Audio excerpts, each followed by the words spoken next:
Hello, everyone, and welcome to another episode of the Nothing to See Here podcast.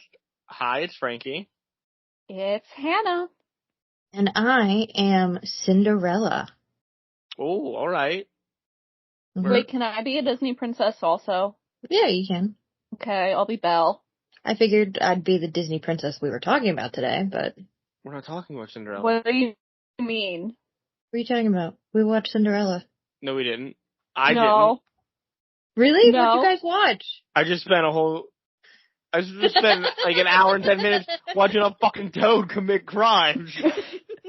I know. I just wanted to tease you. Did it work? Did you guys had freak out me for a second? legitimately worried. Amanda, my life flashed before my eyes. That's good. Tell me that wasn't good. I'm disgusted with you. Come on, admit it. Admit it. I had you going. You did have me going. That's why I'm disgusted with you. No. We watched Mr. Toad and Ichabod, which I have a lot of feelings about.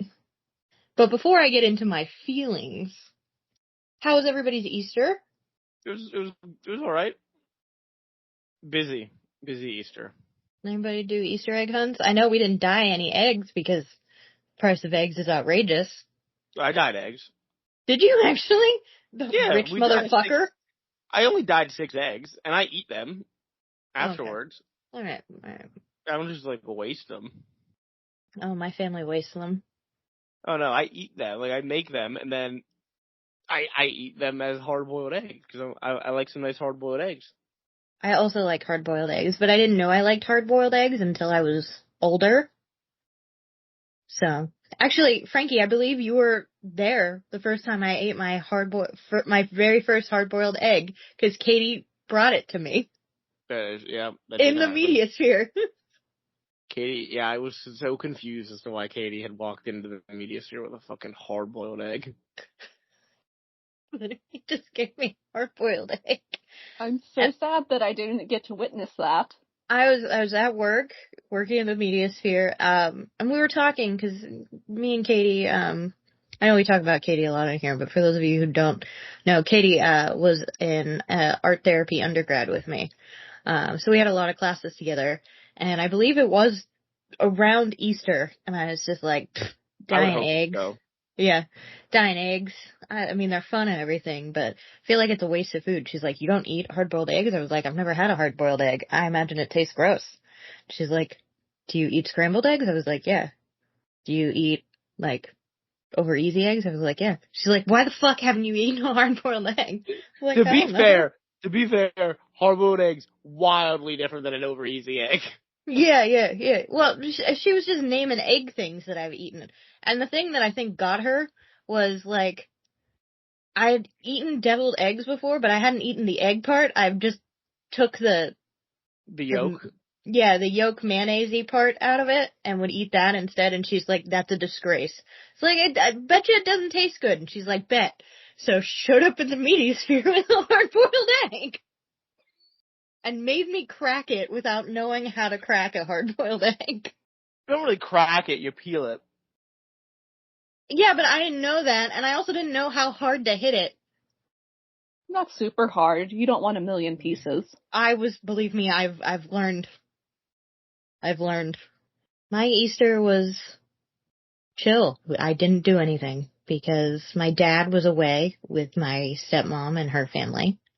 And my aunt, who was supposed to have Easter, was dying.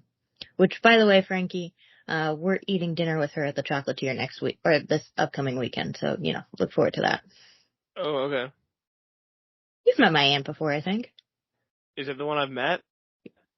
I would assume so. It's the one we played a game with. Oh, okay, then yeah. Yeah, so. But yeah, my Easter was chill. I did nothing. I was home alone for a good majority of it because my mom had to go out grocery shopping for Easter food and shit. I don't know if anybody else is going to relate to this because I know you guys don't live alone, but I just walked around my house naked. It was fantastic. Oh, you've never seen that episode from Friends? Oh, I've seen the episode. Yeah, it's fantastic. Getting to walk around your house naked, very freeing. I don't really walk around naked that much. Y'all should try it. I don't want my dog staring at me. Believe me, I have cats, and they pay you no mind. Well, those are cats. I imagine that Truffles is a woman, so I don't think Truffles is really going to care that much. I think Waffles, he's a gentleman. He'll look away. What do you mean? Waffles follows me around like a shadow. Yeah, but he won't look directly at you. He'll, keep his head to the ground. He'll still follow you, but he won't look at you. He's just being courteous of your nudeness. That is my assumption. I don't think he would be courteous, though. I do. Waffles is very courteous. Unlike Truffles, who licks people's feet. You let her. I do not let her. I have gotten used to hiding my feet whenever I am at your house. If you'll notice, the last 3 times I've been at your house, I've worn socks. Thank God. Yeah, your dog's licking feet freak me out. Good. Alright, so let's talk Ichabod and Mr. Toad. I haven't watched this in a while, and Frankie, you told me that Hell was going to be involved in this. You're incorrect, and I should have corrected you. Hell was in something related to Mr. Toad, but it was the Disney ride. Yeah, you know what? After watching this movie, the ride's better. Yeah, 100%. Yeah, the Disney ride, if you ride Mr. Toad's Wild Ride, if it's still there, is it still there? I don't know. I think it's in Disneyland, maybe? I don't know, I don't go to Disneyland, I go to Disney World, sorry. But you end up in Hell, cause the whole idea is that you got in a car crash. So yeah. You just see a car crash in this movie. Yeah, sorry, Frankie. I mean, we did see a wagon just fucking property damage a bunch of shit. Man does nothing but commit property damage. Is he a man? He's a toad. He's a male toad. He's Mr. Toad. My question, Frankie, is if a toad out there in the world, in our world right now, if he committed property damage, could he be arrested? Well, no, because he's not a person. Yeah, so being a toad is amazing then. I don't know though. Maybe he could be if he's Mr. Toad. Sentient? He's able to, he's able to speak and think like a human does. I mean, I would certainly arrest Stuart Little if he had caused this amount of property damage. So, The Adventures of Ichabod and Mr. Toad, it's a 1949 American animated anthology film produced by Walt Disney Productions and released by RKO Radio Pictures. It consists of 2 segments. Is this no, it's not the first one that's had 2, but it's one of the better ones that have had the 2. Actually, I think you guys will agree with me. The ones that have the 2 are better than the ones that have the multiple of the anthology. Yeah. Okay. I mean, yeah, but these 2 really don't go together. It felt weird. It did feel weird. The only thing tying it together was literature, and it wasn't even from the same fucking country. Well, that was the point. It was America fighting the British again. Yeah. Yeah, England could have put up something a little better. I mean, both of them could, let's be real, but Well, I thought about this. England definitely could have given a better character. 100%. But for American literature, Tom there Sawyer. were not that many. Huck Finn.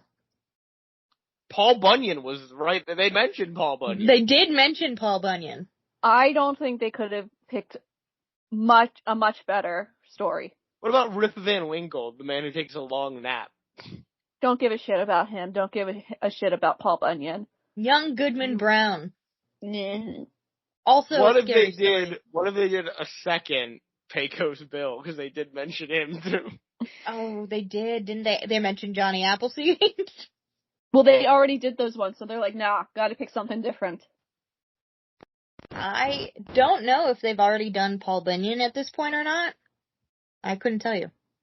Every time I think of Paul Bunyan, I think of Idlewild, the Log and Toboggan. The really shitty log ride? Yeah, the one with one thing. You go up a hill and it's done. The only log ride we have now? Yeah, you go up one hill and down you go it. up a hill and down. You're right, Hannah, there's no other hill. It's literally you go up a hill and that's it. I remember being terrified when that thing first, like, came out, like, going down that hill, because that was, like, 3 Amandas tall at the time. No, I think it always has the longest wait time, too. Yeah, it did. Which makes no sense. Because it's the only log ride we got now. It was really the only water ride, too. Like, water ride. Yeah. If you didn't go to the water park. Yeah, but Soakzone is much better than Idlewild. That's my hot take that I don't think is a hot take. Soakzone superior to Idlewild. That's not a hot take because everyone just goes to the Soakzone. Water park, I know. Yeah. The only cool thing about Idlewild was the jumpin' jungle, and that's great up until you reach a certain age and they tell you can't climb on the nets anymore. What about the tornado? Or the Twister, or whatever it's called. The Howler. The Howler, that's it. That's a dumb name. Jesus Christ. They have some cool rides. They have the Howler. They have the Octopus. The Spider. Is that what it is? I thought it was the Octopus. The Spider is my favorite ride. The Rolo Coaster. The roller coaster. We have to give it up for the wooden roller coaster. Yeah, I love the roller coaster more than I love the Wild Mouse. The roller coaster is better than the Wild Mouse. I remember the first time I rode the Wild Mouse, which wasn't until I was older and I was less afraid of heights. My mom told me that I could not sit on the side where because there's no door and there's no seat belts either. Yeah. You just kind of hold on. I'm surprised no kid has fallen out of it yet. I'm always surprised no one's gotten taken out by that tree branch. You're right. I forgot about the tree branch. The one that everybody would try and touch. Mm-hmm. You're right. So, oh man, good times. Wasn't there a book? Levi talked to me once about a book where, some kid snuck into Storybook Forest at Idlewild. I wonder what book that is. I'll have to look it up. Storybook Forest, also great. Especially as an adult. I love, shaking hands with Red Riding Hood and her looking at me like, why are you here? My grandma got stuck in the keyhole in the Storybook Forest. What do you mean stuck? Was she, her butt? Yeah. Oh, okay. Alright. I didn't want to assume. But I did, but I didn't want to. You know what? I'm pretty sure there's a picture somewhere in my house of this, so I will try to find it to show you. Good. If we're sharing Idlewild pictures, there's a picture of baby Amanda. I'm not an actual baby. I think I'm like a toddler. I was at Idlewild with my mom and my babysitter. Because my dad was like, no. I think. I'm assuming. And I got tired of walking, and it was on the bridge right between Raccoon Lagoon and Old Idlewild, I think is what it's called. And I just laid the fuck down. Laid down in the middle of the bridge. And my mom thought it was hilarious, started taking photos. So there's pictures of me just lying in the middle of a bridge at Idlewild, people just stepping over me because I didn't want to walk anymore. I knew who I was from a very young age. Hannah, I'll share that picture. You can put it on the Instagram account. Okay, I guess go to Instagram to look at baby Amanda. Toddler Amanda. Just laying on the ground at Idlewild. Just fucking passed out. I wasn't asleep, but just giving up. That was probably rock bottom for a toddler, too. Just, you didn't want to walk anymore and, your parents wouldn't carry you. Well, you had really little legs, and I know, and I did. I was tiny. All right. Anyway, it consisted of 2 segments. First one was based off of Kenneth Graham's 1908 children's novel, The Wind in the Willows, and narrated by Basil Rathbone. The second is based on Washington Irving's 1820 short story, The Legend of Sleepy Hollow, narrated by Bing Crosby. Heck yeah. Yeah. That's part of the whole film. Yeah, of course. I will say, I love the span of time that they've picked. Right. English, relatively new, 1908 at the time, right? This is 1949. Then we go to Washington Irving's 1820. We didn't have another great character that they wanted to talk about since 1820. Like, nobody recent. More recent. No one is as iconic as the Headless Horseman, even though that part of the film's not about the Headless Horseman. I was gonna say, it's about Ichabod, who's kind of a dick. Yeah, have you not read the book? No, Is he like that in the book? I didn't know that. He's like that in the book. Yeah, he's not the greatest. No one in that is a good character. Yeah. Morally. Sucks. Yeah, that's the whole thing of it, Frankie. Everybody is morally corrupt. Yeah. I was rooting for the Headless Horseman at the end. Everybody was. Unless you were a child and you were afraid of him. I was never afraid of the Headless Horseman. No, because I would be like, can I pet the horse? You know who I was afraid of as a kid? Katrina's father. He scared me. What? Yeah. The, little old man? Yeah, smoking a pipe. Yeah, he's just chilling. I just thought something was wrong with him. Was that the issue? No, I just thought something was wrong with him. He also reminded me of Mr. Winky. So I was like, oh, they're related, so they're obviously a bad guy. Because you know how childhood logic is. So. Okay. Yeah, it's fine. So the Adventures of Ichabod and Mr. Toad, did I talk about? No, I didn't. The production was supervised by Ben Sharpstein, and it was directed by Jack Kinney, Clyde, Geronimi, and James Alger. The Adventures of Mr. Toad started development in 1940 as originally a single narrative feature film just based on The Wind of the Willows. Thank God. After a series of production delays, they cut it down to a short film and merged it with The Legend of Sleepy Hollow, which was also going to be conceived as a full-length feature film. You know what? We missed something there. I could have seen that as being something. I want to see Disney do an animated spooky film. Mm-hmm. Full length. Though, only if they make Ichabod, somewhat better to look at. Every time I look at this man. Would you like Johnny Depp? I would. Please animate Johnny Depp.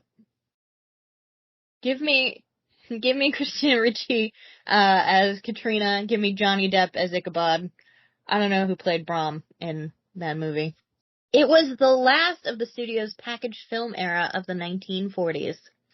They returned to full-length animated films starting with Cinderella in 1950. Disney actually would not produce another packaged film until 1977. Does anybody want to take a guess at what it is? I have no idea.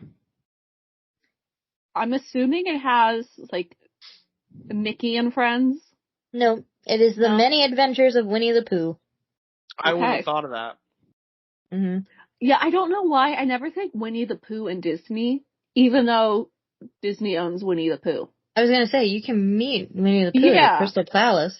And Eeyore. And Tigger. I know. And Piglet. But in my head, it's its own thing. So, this was released in theaters on October 5th, 1949. Beginning in 1955, though, the two segments were separated and televised as part of the Disneyland television series. They were also later marketed and sold separately on home video, although I had them together on home video. Like most Disney films of this era, we start off with a nice little credit scene at the beginning. Is this isn't the first time we've had a framing device in a Disney movie, but this is the first time I've ever, been oh, this is a framing device and not, enjoyed it. Does that make sense? See, it makes sense, but it's funny because this is the first time there's been a framing device and I've enjoyed it 100%. Oh. This was a good framing device. We just said it wasn't. That they didn't make sense.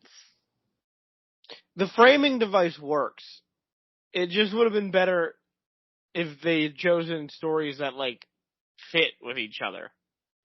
I didn't like it. I liked it because it's oh yes, we're going into my library. You Wind in the Willows in your library? I do not have Wind in Wind in the Willows, and I actually don't think I have The Legend of Sleepy Hollow. I'd have to check my Gothic literature anthologies, but I don't think I have that. I'm upset for you. I am too. Yeah. I also do not have The Portrait of Dorian Gray. I know that. Oh, I have that one. All right. So, we're in Great Britain. It's like 1905. We learn about, I don't know who the narrator is for this. I think it's Kenneth Graham. He's also like talking about his favorite character. I think it's him, but he's also telling the story. I don't know. Anyway, Kenneth Graham talks about how Mr. Toad is his, like, the best character? Like, yeah, the best character in English literature. In English literature? Who did you guys yell out instead of Mr. Toad? I said Sherlock Holmes almost immediately. Who did I think of, like, when I first thought of English literature? I probably thought of Oliver Twist. I said Hamlet. Shakespeare didn't even get a mention. Harry Potter? Hamlet. Oh, I heard you. I just told another one. No, you don't get to say a secondary one. Especially one that didn't exist yet. I know. That was the funny part. That was the funny part. Actually, funny enough, I really wanted them to have, like, French literature, because I was just thinking about Victor Hugo novels. That was, like, the first thing that came to my head. I was like, English literature. French literature. Victor Hugo. Why not Russian? How about Russian literature? Russian literature's fine. We'll throw in Anna Karenina. I was gonna do Baba Yaga. I think she's dope. Oh, she is fun. Yeah, she's super fun. He says his favorite character is Mr. Toad, and at first I'm like, oh, I can get it, you know. I just remembered this Toad having, like, a love for adventure or whatever. I didn't remember him as a manic frog. Oh, no, he's a criminal. Yeah, he's also has bipolar disorder. Like, nobody is keeping this guy in line. As a therapist, I was upset. Oh, I didn't talk about the cast. There's Bing Crosby as the narrator of Legend of Sleepy Hollow, Basil Rathbone as the narrator of Wind in the Willows, Eric Blorn as J. Thaddeus Toad, Esquire, J. Pat O'Malley as Cyril Proudbottom, John McLeish as the district attorney, Colin Campbell as Mole, Campbell Grant as Angus McBadger, Claude Allister as Water Rat, the Rhythm Maries as the chorus at the title. Anyway, so we learn about J. Thaddeus Toad. Apparently he's a very wealthy Toad. He owns Toad Hall. The whole town's very proud of Toad Hall. Like, they're just like, wow, look at this beautiful house that makes our house look better. Property value, you know. It was important back then. Did I say we're in London, England? No. Oh, we're in London, England. How did they describe him? He has flights of fancy.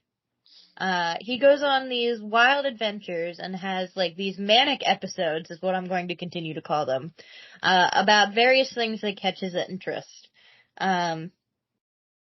Because of all of these episodes, he is brought to, like, bankruptcy.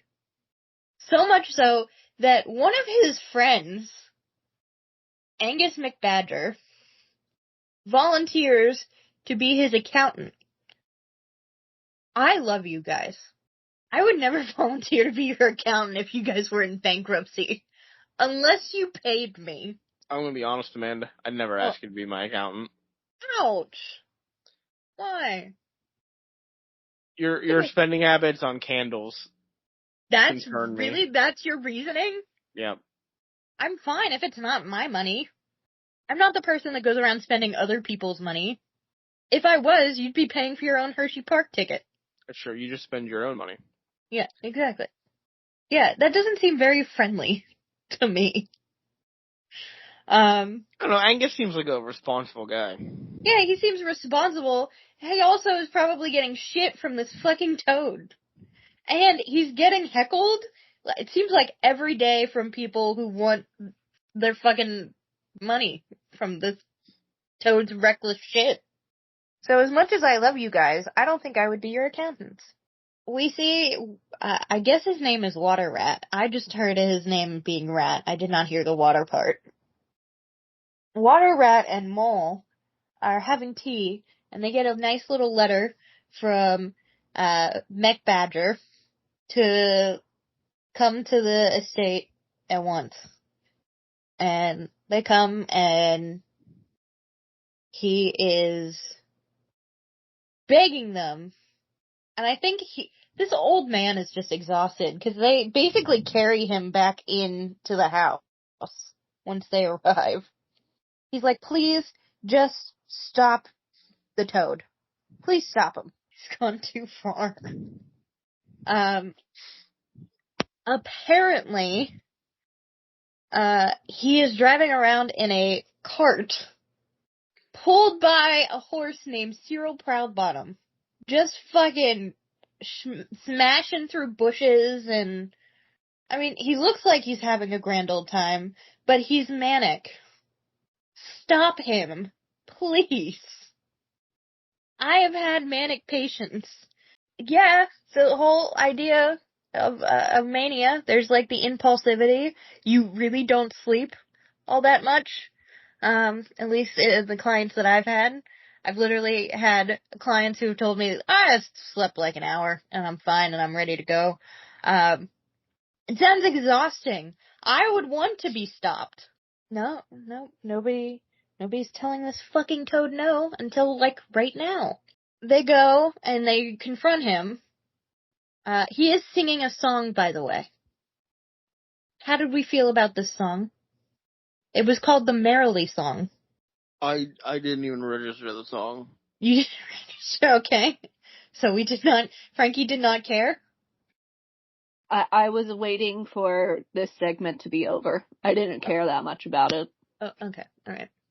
As they're trying to, like, I think kidnap Toad.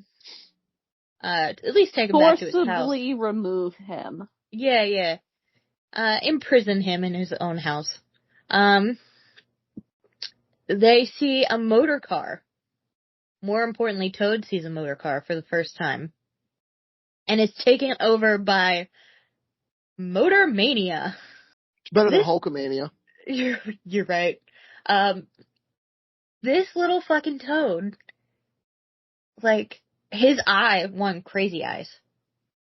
I think they start glowing red and blue, like all of these types of swirls. And then he starts, like, pretending to drive and just, like, bouncing up and down on his bum. Just all over the place. He becomes the car. He really does. Good. Anyway, Rat and Mole do manage to get him back to his house and lock him in his bedroom, which works until evening. But they fail to realize that there is a window, and they gave him bed sheets, and he's going to do the whole window to the bed sheet, or bed sheets through the window thing. So he escapes. But we see that he is charged with the theft of a vehicle. I don't remember this part. I just remember the weasel part, and I remembered the wagon and motor Toad part. Frankie, how did you feel about this trial? This is a sham of a trial. Why do you think so? Mr. Toad shouldn't have been representing himself. He clearly doesn't have the mental capacity to represent himself in a court of law. Yeah, no, he's manic as fuck. 2, the prosecution didn't let any of their witnesses answer a question. It's just a sham of a trial. Mm-hmm. Did they even give a, guilty verdict? I didn't even hear them say guilty. As soon as the Winky guy said what he said, they just took him away. Yeah, the trial never actually ended. You never get the verdict. He just, gets thrown in jail. He looked like he got beat up. Anyway, so, at his trial, since this is in England, they all have the fun little powdered wigs. Toad does represent himself. Frankie's correct. Bad choice. Granted, we don't know how the court of law was in 1905. Maybe they just didn't care. They probably just didn't care. Now that I think about it. Mr. Toad calls Cyril as his first witness. Is it the prosecution? Yeah. The prosecution called Mole and Rat and Angus. Yeah, that didn't work out well for Mr. Toad. So Mr. Toad calls Cyril, and Cyril testifies that Toad didn't steal the car. He made a deal with the people who stole the car, not knowing that it was stolen. He saw this beautiful red car after he escaped. He went to Cyril's place, found Cyril, and they went to a tavern, and they saw this beautiful red car that a bunch of weasels got out of, and that's way too many people to be fitting in that car, by the way. It's 1904. There were no laws against that yet. We did see the one segment where all of the kids like piled on the car. Now that I remember that.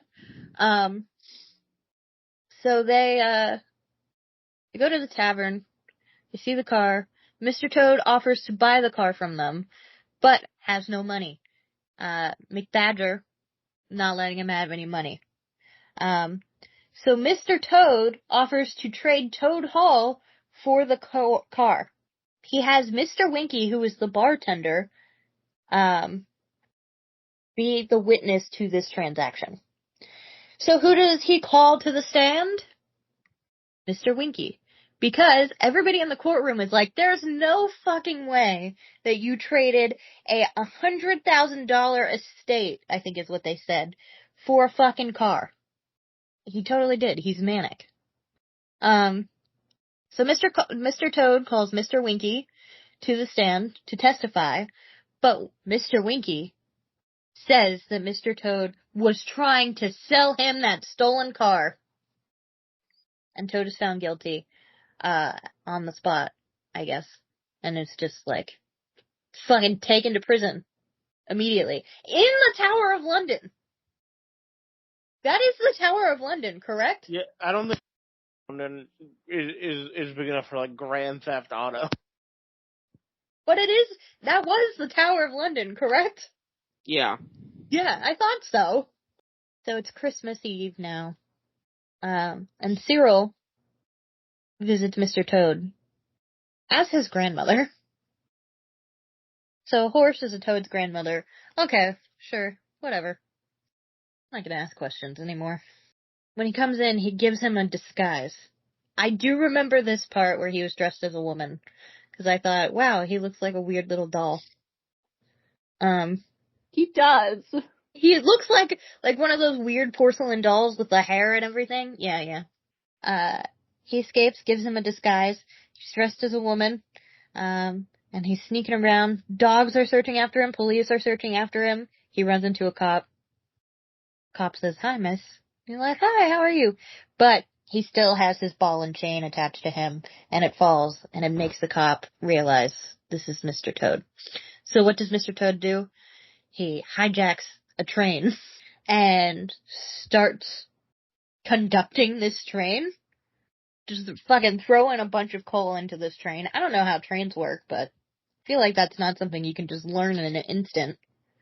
The police follow him on their own train that just appeared immediately. The famous police train. The police train.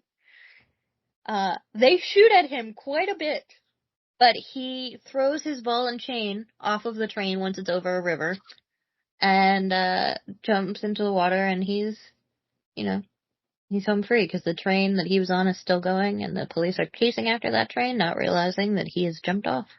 Unfortunately, he still has the ball and chain on, and he's in water. Not the best. Frankie, this is the part I was like, oh, maybe he does go to hell. Yeah, I thought he did, but I guess it is just the ride. It's just the ride. Nope. He does not die. We think he does die. And it is, honestly, it's a little, I don't know, a little dark to be seeing tiny little hands, like, trying to reach out of the water to no avail. A little dark. Okay, Disney, chill the fuck out. But Water Rat and Mole are having Christmas dinner, or Christmas Eve dinner together, or whatever. Maybe they're a couple. And, Mr. Toad comes in. They're like, why are you here? You shouldn't be here, you should be in jail. I know we tried to, like, appeal your case and everything, and it didn't work, but you can't just fucking escape prison. And Mr. Toad's like, it's fine. I'm not afraid of the police. And then somebody knocks on the door and says, open up. And he's like, oh, hide me. And Water Rat's like, no. We're not gonna hide you. Nope. He's like, I'm not going to jail for you, bitch. Turns out the person at the door is none other than Mac Badger. He comes over, tells them that the Weasels have taken over Toad Hall, with Mr. Winky as their leader. Meaning that Mr. Winky was orchestrating this whole thing. Confirming that Toad also did trade his estate for the stolen car. In order to prove his innocence to the police, Toad, McBadger, Rat, and the Mole, can we give these people better names, sneak into the estate to take the deed. They sneak in through the estate through a weird tunnel thing, like little canal tunnel thing that leads into like a secret passage into the house, which cool and all, but why would you bring the manic person? He literally tries to shoot the guard. Yeah, I don't know why they brought him with them. It sounds so dumb. They do, the whole Mission Impossible thing, where they slowly lower Mole to, like, get the deed from Mr. Winky's sleeping chest, because they were all been, the Weasels and Mr. Winky, they're all shit-faced drunk, they're all passed out. So as they lower Mole, they lower him too far, and he gets cuddled up with Mr. Winky, but he does manage to get the deed. But the Weasel who's on guard that Mr. Toad shot at, he was skeptical and was looking for them.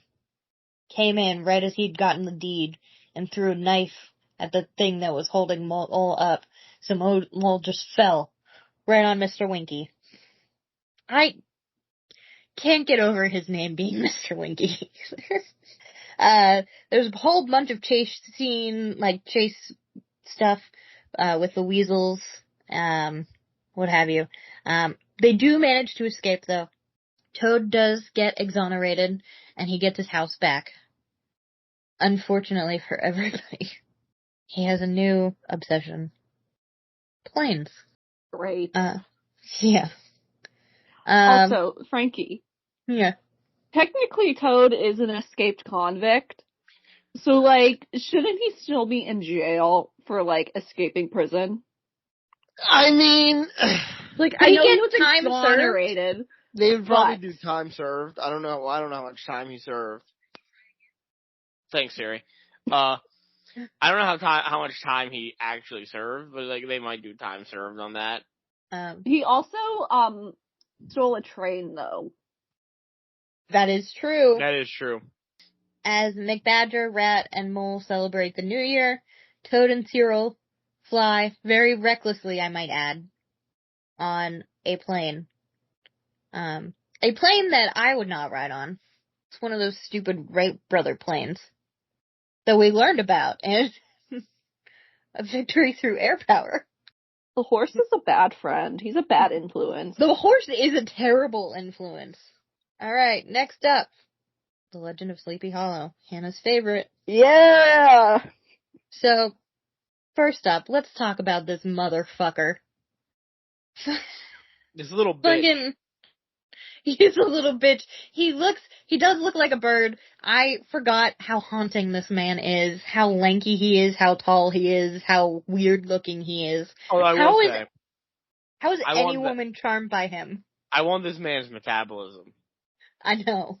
This man is eating entire houses worth of food at one meal. Mm-hmm. and still is a fucking beanpole. Yeah. Ridiculous. So, it's 1790, and Ichabod Crane arrives to Sleepy Hollow. Everybody, they sing a whole song about Ichabod. I think it's just called Ichabod Crane. It is. I'm correct. In a small village outside of Tarrytown, New York. This guy's gonna be the new schoolmaster. Despite Ichabod looking odd and having weird mannerisms, also being pranked a bunch, he has good relationships with his students and with the women of this village of Sleepy, or this town of Sleepy Hollow. All of the women. He does only have a good relationship with a student, because a student compared him to a bird, which, you're correct, student. And he was gonna hit him with a ruler, but he saw that this kid had a bunch of food packed for his lunch and instead was like, I'll let you get off the hook. He's definitely a very selfish man. He gets pranked by, Brom Bones, who, I don't want to call him like a bully, but he's like the local frat bro. Yeah, the local frat bro. He's also like the leader of the frat too. He is the prototype of Gaston. You're right. He kind of is.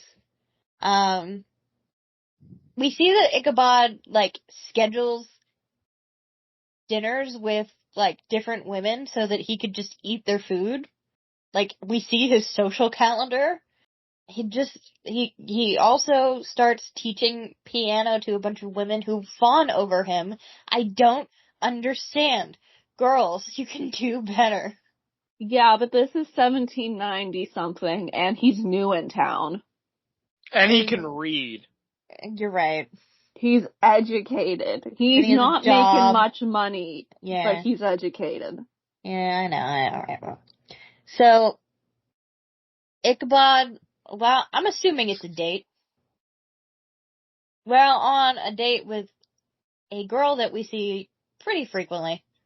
I think they just didn't want to animate different women.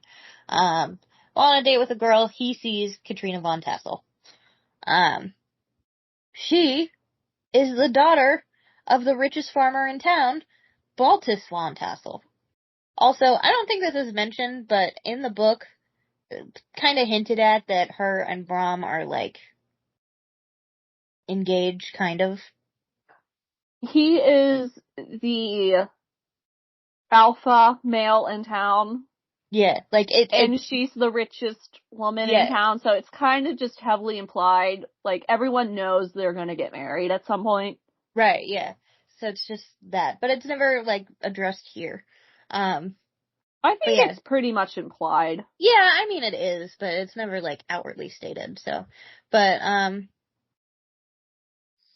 Ichabod, while he does find Katrina to be very pretty, he really just cares about the money and the food that is being...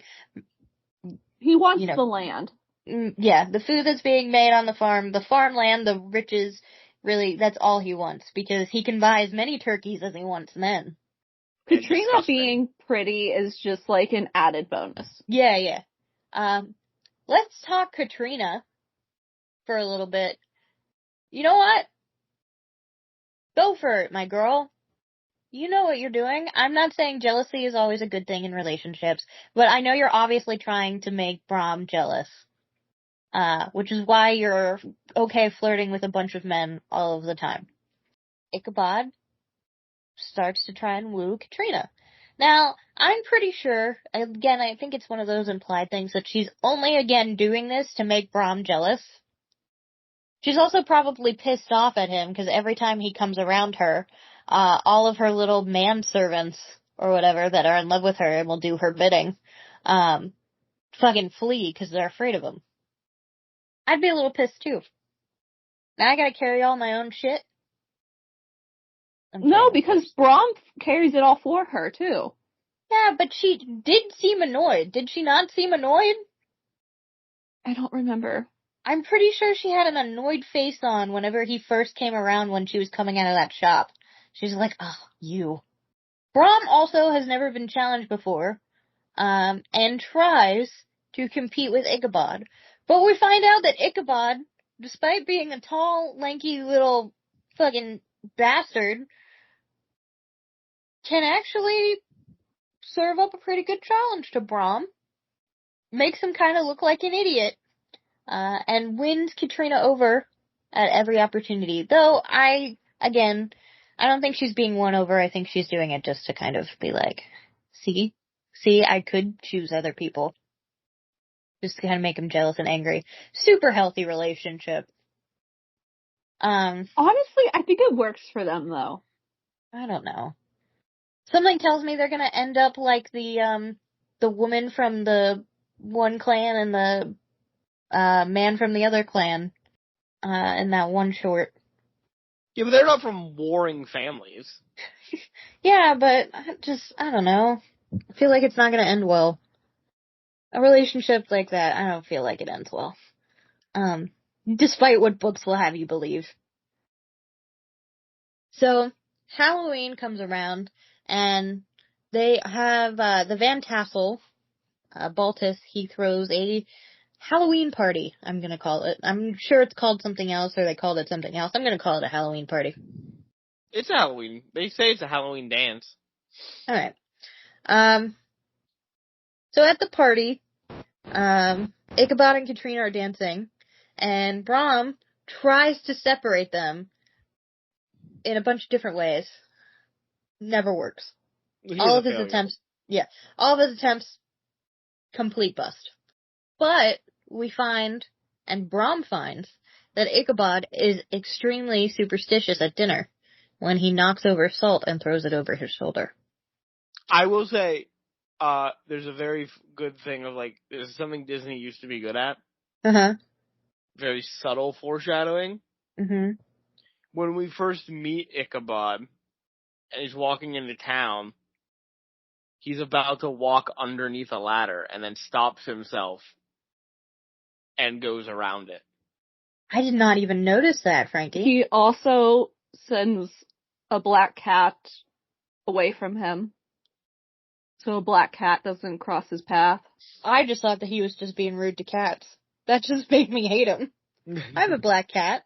To be fair, you should hate him. You should hate everyone in this short. Except for the Headless Horseman.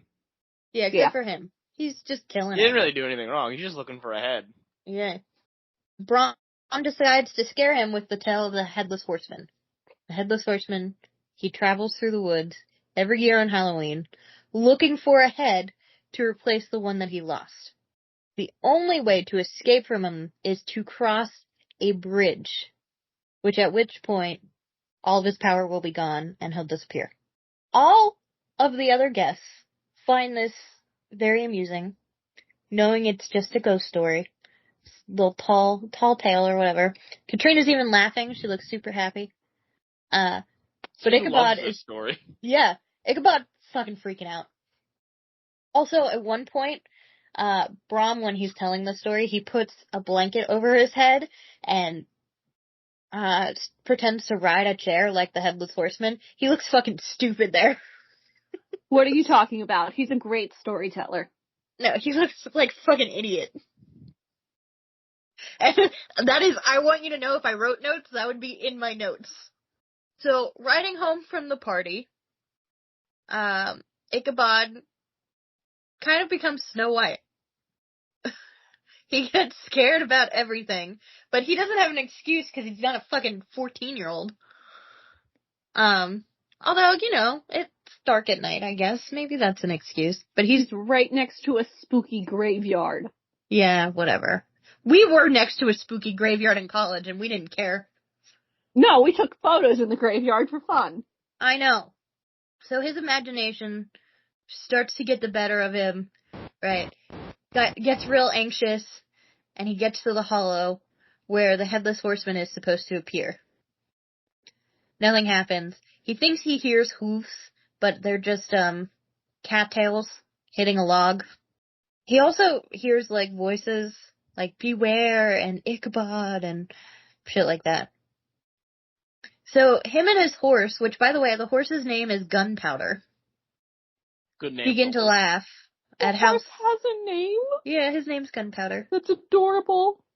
So him and his horse begin to laugh, cause they're like, oh man, we fell for it, we're fucking idiots, this is dumb shit, or whatever.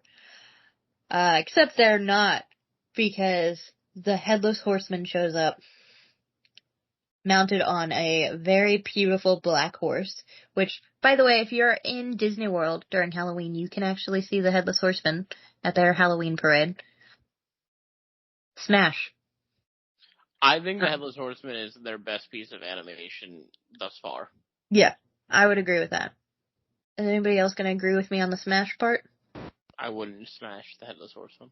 Really? I need to know what the face looks like. People bag it sometimes. You don't need a face. You're fine. Are we going with the pumpkin head? Or are we going with its spoiler, it's Braum? I mean, I don't know.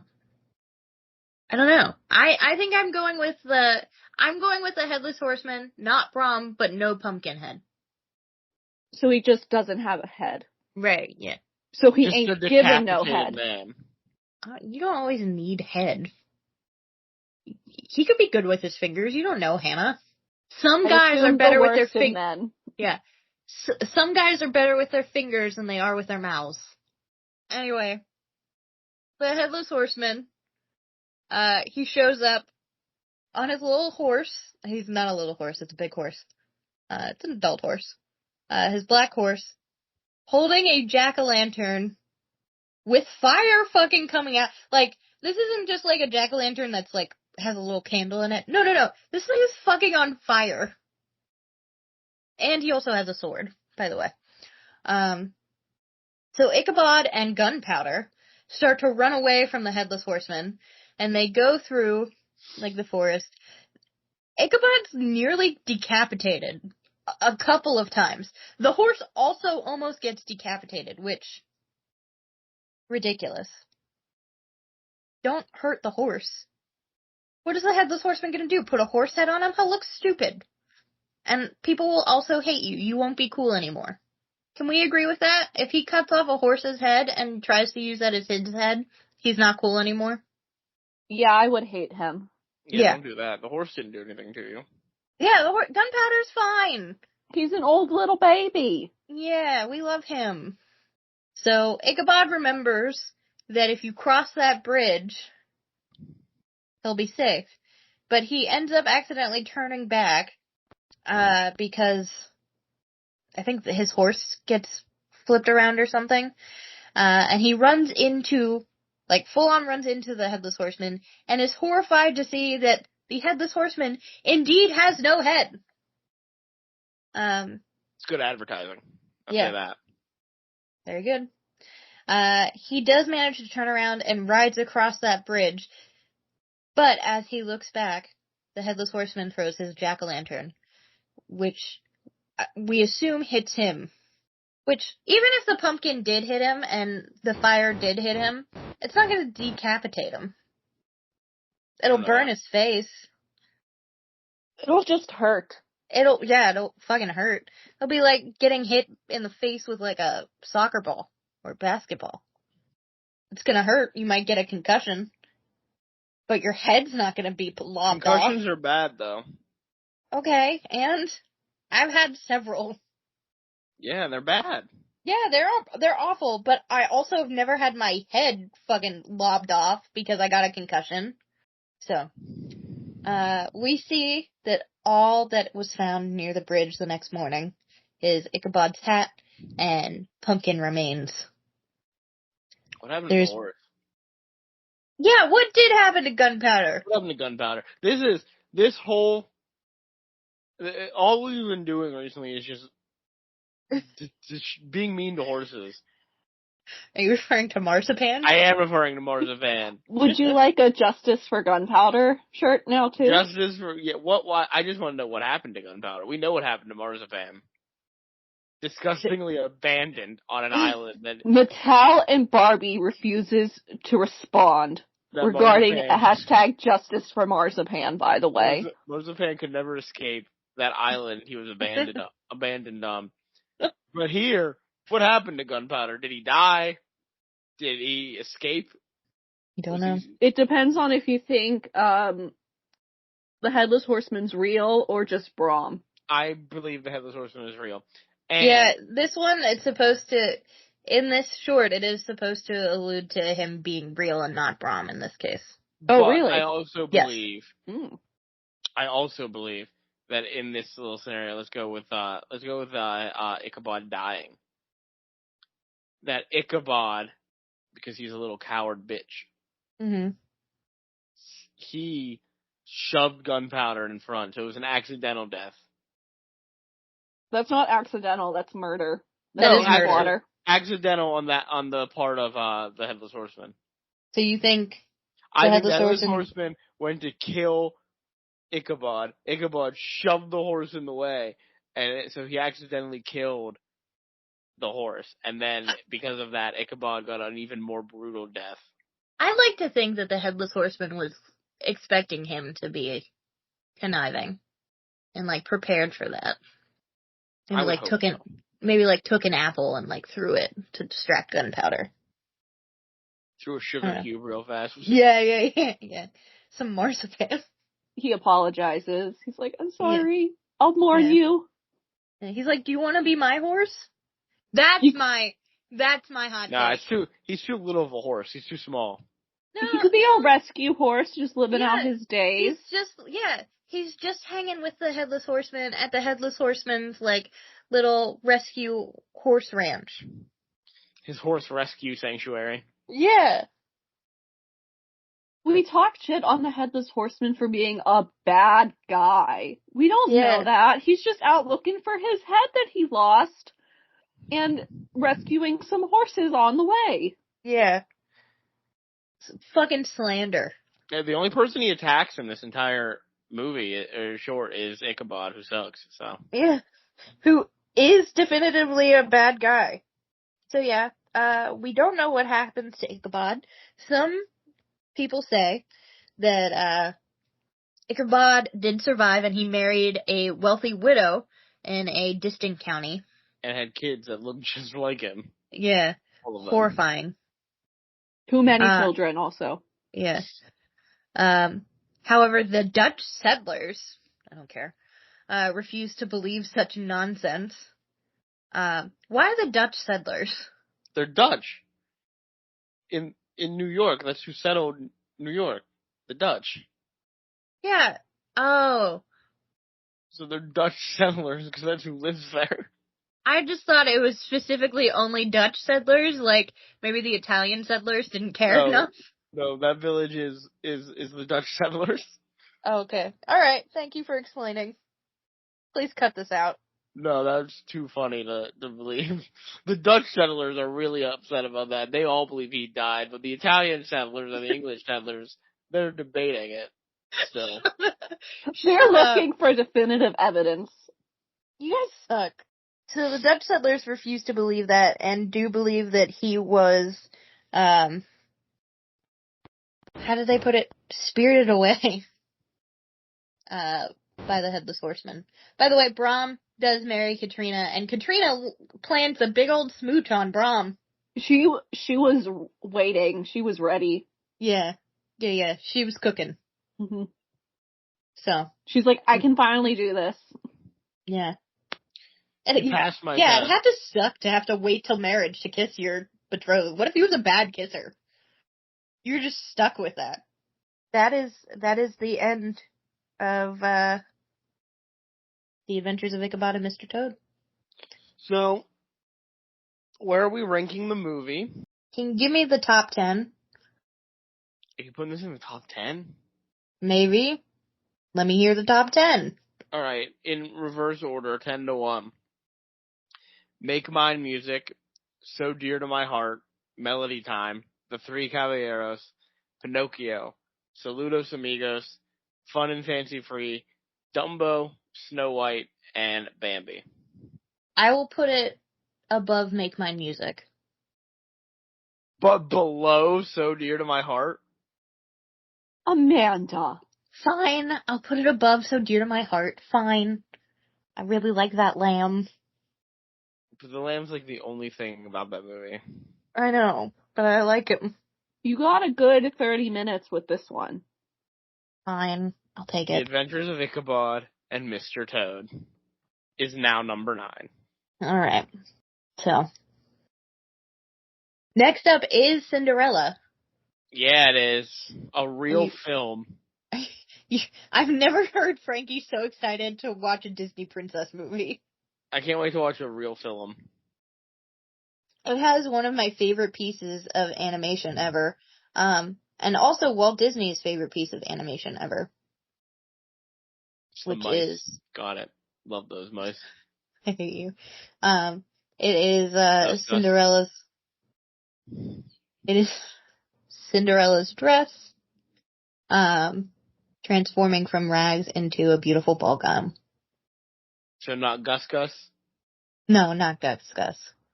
What does Disney have against Gus Gus? I don't think he has anything against Gus Gus. I just think that Gus Gus's animation is not as pretty as Cinderella's ball gown, Frankie. I don't know. It's Gus Gus. Have you looked at Gus Gus recently? Have you? Yeah, he's a cute little mouse. You know who I think is a cuter mouse? Who? Tutter from Bear in the Big Blue House. Tutter's a puppet, not an animated mouse. Different things. He's still a mouse. It's different though. A puppet is different than an animated mouse. I don't know about that. Like factually true. Mm-hmm. Alright, whatever. Don't believe me then. I won't. You know what? Speedy Gonzales. Maybe he's cuter than Gus Gus. I don't think Speedy Gonzales is cuter than Gus Gus. He's not, but... Yeah, you're trying to fool people with that? Mickey Mouse? Not cuter than Gus Gus. Let me look up cute anime mice. Talk about what you're doing next while I look through this. Alright, well next week is my week, as Amanda revealed. And so I will be talking about baseball again. It's baseball season. It's just kind of started off as we're here. We're going to talk about the New York Yankees and the time 2 of the players made a different kind of trade. They traded wives. Miss Bianca. Miss Bianca from what? The Rescuers. Not cute. She's not cute. She's elegant. She's not cute. Bernard. Bernard's not cute. Bernard sucks. Grow up, Bernard. Timothy J. Mouse? Nah, he's not cute. Remy! Remy That's is a cute. rat. You're right, Remy's a rat. Get that filthy rat out of my kitchen. Rockford from Aristocats. I don't even remember that about what? I'll send him to you. He's adorable. I thought you were going to say Stuart Little, and I was about to fucking rip into that little fucker. What is your issue against Stuart Little? Yeah, what has he done to you, Frankie? My main issue is just like, did he murder someone close to you? My main issue is like, well, we're talking about the movie version, which we are. Imagine being that kid, and all of a sudden your parents come home and they're like, hey, we adopted a sibling. And it's a fucking mouse. Fievel from American Tail. Fievel is more adorable than Gus Gus. You got it. Thank you. You hit it. You hit the nail on the head there. But look at Rockford. It's not cute, though.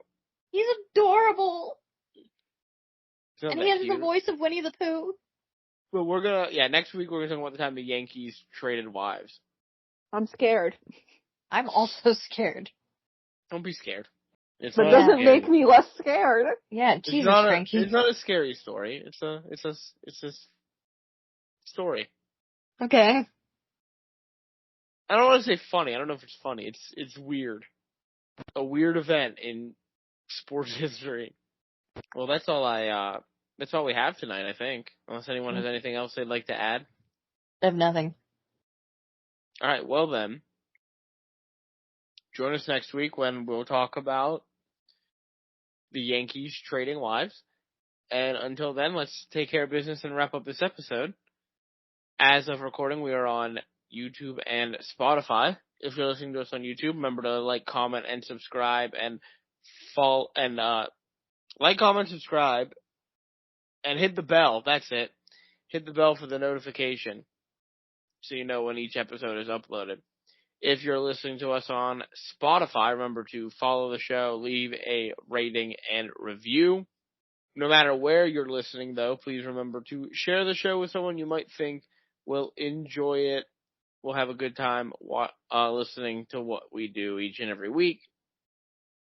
If you would like to send us an email with any questions you would like us to answer, any thoughts about the show, any ideas for episodes that you'd like to see us do, then you can send us an email over to Nothing to See Here podcast at gmail.com. As always, here is spelled H-E-A-R.